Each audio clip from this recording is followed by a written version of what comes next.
What's going on, poker fam? I am back. It was a small little hiatus. I was gone for about 2 weeks. Reason being, I was on a week and a half cruise throughout the Bahamas. I went to the Disney resorts in Florida, and then I went to Coco Cay, which is the Bahamas. I went to Honduras. I went to Cozumel, Mexico, and I went to Costa Maya. So it was definitely a great time. I appreciate y'all. Y'all have been very, very much there for me. And I appreciate y'all for always watching and supporting me to keep on going. Appreciate y'all giving me y'all feedback. And this session is going to be from the cruise. They did have a casino like most cruises do. But this casino had poker. It only ran from about 8 p.m. ship time to 2 in the morning. Sometimes shorter depending on the activity level. But I did get into some hands. I played about half of the days I was on the ship. I played poker. Most of them don't even know how to play poker, and if they do, it's very marginal skill level. Definitely no professionals there, so tons of good spots, a few bad spots, but let's just get right into the hands, and without further ado, let's get it. Okay, everybody, so we are starting off this first hand of the cruise with pocket sevens in the small blind. The button raises it up to 20, and normally I don't call raises from the small blind, but I'm on a cruise, I'm just trying to have some fun a little bit. So I decided to call in the +1 middle position and the cutoff call. So, which will be the theme of the cruise. We're going multi-way to a flop. And this flop, it is Queen 4-4 with 2 hearts. So, the weird thing is the middle position player decides to lead out for just $10. And being that there's $100 in the pot, when the button that raise just calls, I should be putting in a raise here 100%. But I get a little gun shy thinking that, well, one of my sevens that I could hit could be a heart, giving somebody a flush and giving me a full house. So I just call and everyone else folds. So we were 3 ways to a turn, which is the king of hearts bringing in the flush draw. So now middle position sizes up a little bit to $40 and the button decides to call as well. And at this point, this is where I just give up the hand because what am I doing here?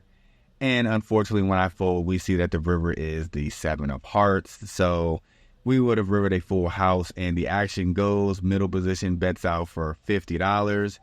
And the button decides to go all in for an extra 100 on top. And middle position calls, having the jack high flush. And the button has the ace of heart for the nut flush. So that was a big opportunity that I squandered. But I really think that the best play would have been to raise on the flop.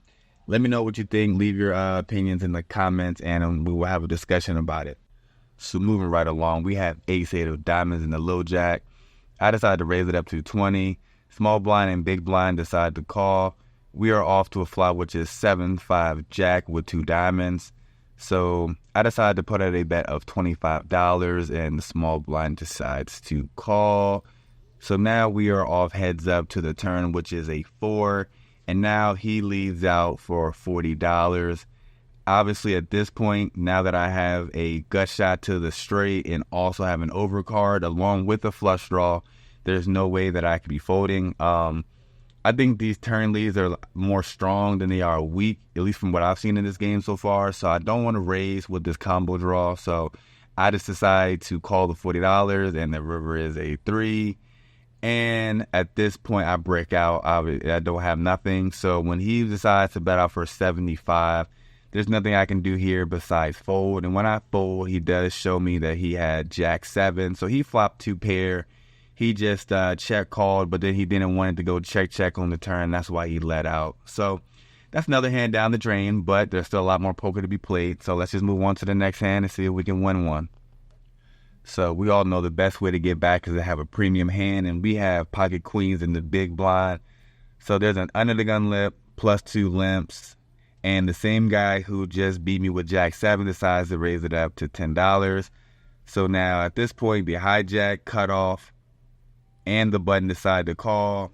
So, I mean, at this point, it's about like $40, $50 in the pot. So I don't really want to mess around with any raise sizes because I don't have that much left at this point.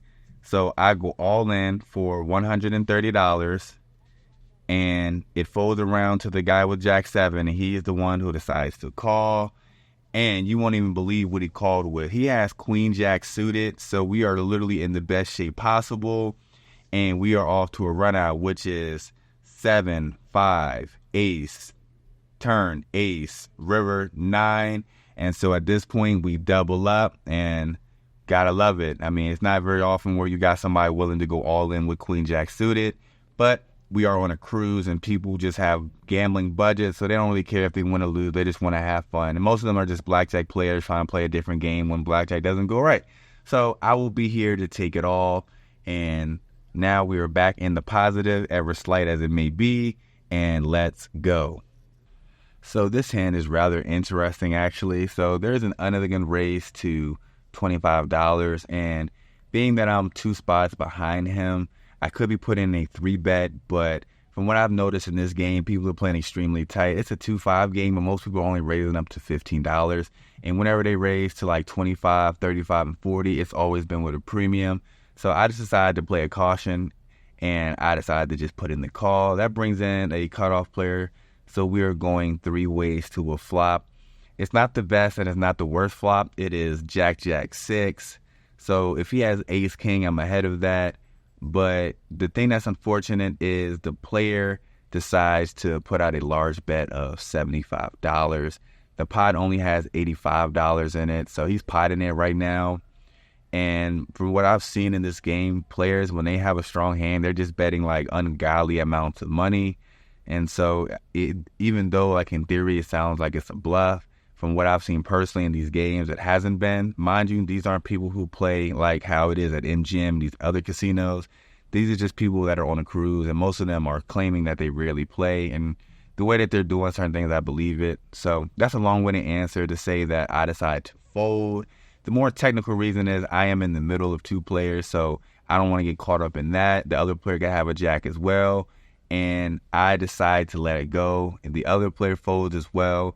And then the guy does show that he had pocket aces. So this is pretty much what I've seen, that people have such tight opening raises that even when hands pocket 10s, where I would almost always 3-bet here, is just a call. It saves me a lot of money. Do you think I should have called down 1 street though? I mean, we know the hand results, but nonetheless, we got to move on to the next hand. And actually the next one is a big one. So in what seems like to be the premium of the cruise, we have pocket queens. First, the ag raises it up to 25. And with this strong of a hand, even though the raising ranges are pretty strong, I'm going to 3-bet this up to $100. That's mandatory. And it folds all the way around to the original raiser. And he decides to put in the call.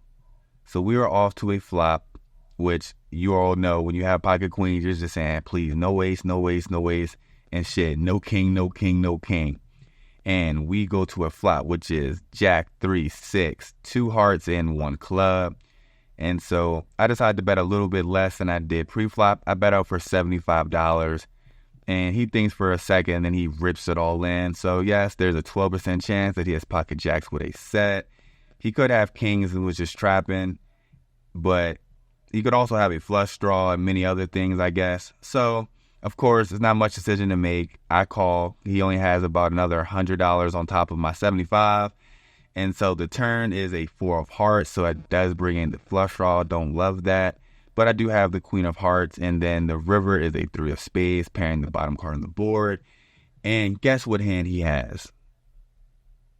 Yes, if you guess ace, queen offsuit with no hearts, then you would be absolutely correct. So that just shows you that people are just clicking buttons in this game. And so when people are clicking buttons, all you got to do is just wait for your chance to strike, and then they will pay you. So that's a great hand to win. We are in the profit a lot now at this point, and so we are on to the next hand. Let's try to see if we can make something else shake. Okay, so in this hand, we're playing an unorthodox hand. We have king 10 offsuit, king of hearts, 10 of diamonds. The suits don't matter too much.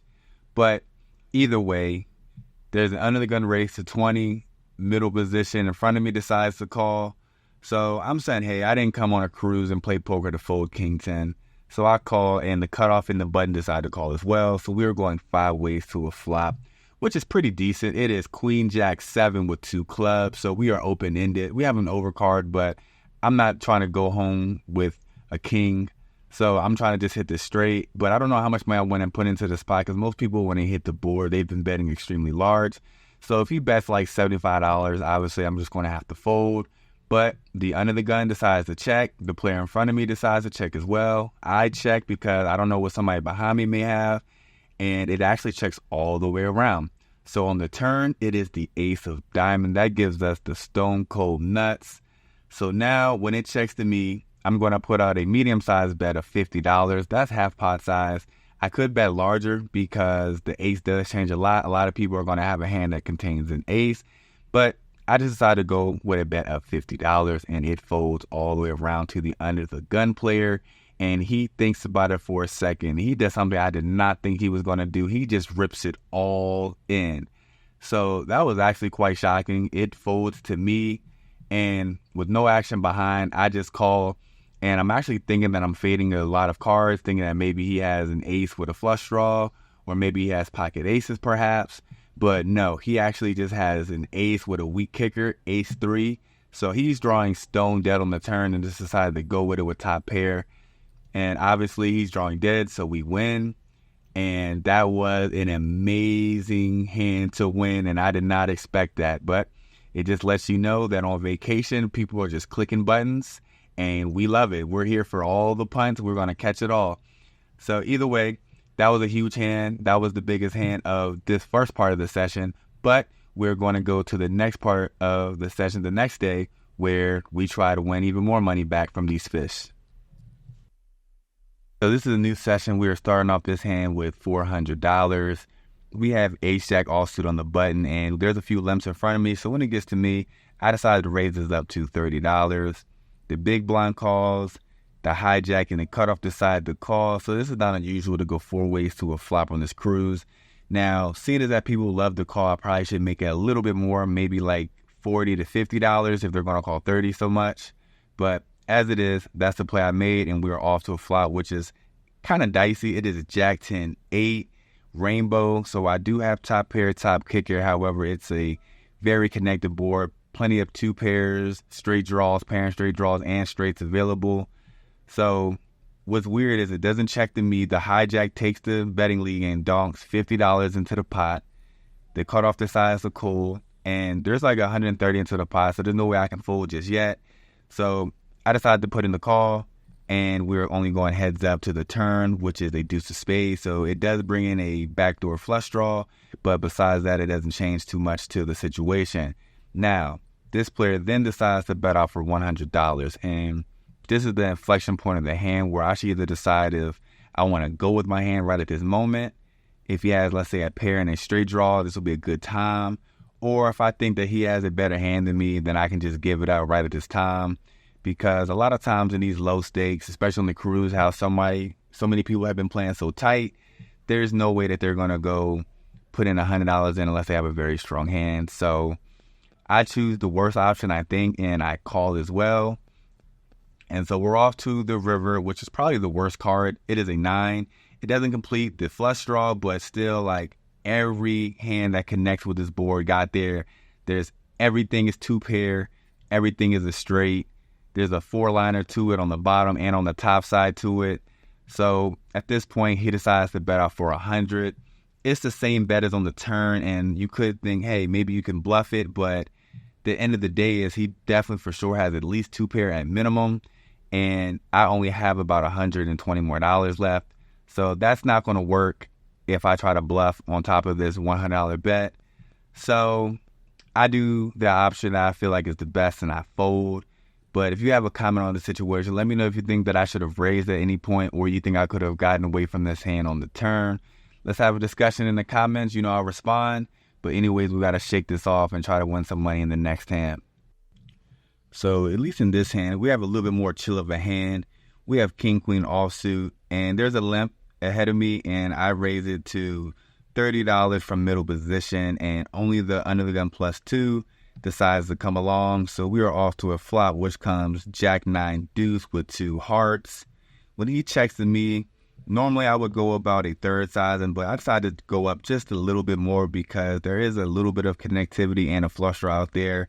So I bet for $35. He thinks about it for a second, and then he decides to fold. Only reason why I'm showing this hand is not that interesting, but it is the same person who just got me with that ace-jack hand previously. So it's good to get a little bit of that back from him. But Either way, we're off to the next hand. It was good to get a little bit of momentum back my way. So in this hand, we are looking at a premium. We have ace king suited, and we decided to raise this up to 30. We only get 2 calls, the button and the middle position player, and we are going 3 ways to a flop, which comes jack 7-7.